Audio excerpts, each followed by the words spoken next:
का अंत और सामाजिक संदेश। निर्मला की जिंदगी का संघर्ष अब अपने आखिरी मोड़ पर था।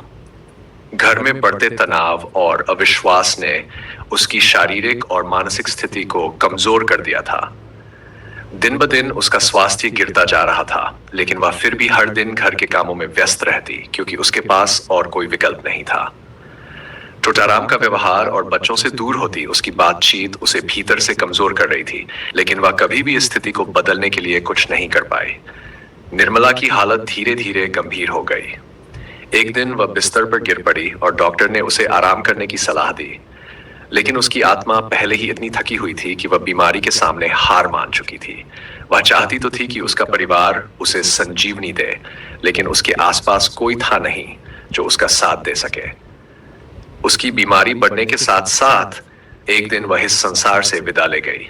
निर्मला का निधन न केवल एक परिवार के टूटने का प्रतीक था, बल्कि समाज की उन कुरीतियों का भी प्रमाण था जिन्होंने उसकी पूरी जिंदगी को नष्ट कर दिया। दहेज प्रथा, उम्र में असमान विवाह और एक महिला को घर में दबाकर रखने की मानसिकता ने उसे मानसिक रूप से इतना तोड़ा कि वह अपने आखिरी दिनों में अकेली और अपमानित महसूस करती रही। निर्मला की मृत्यु ने समाज को एक गहरी छाप छोड़ी। यह कहानी ये संदेश देती है कि कैसे सामाजिक कुरीतियां एक स्त्री की जिंदगी को नष्ट कर सकती हैं।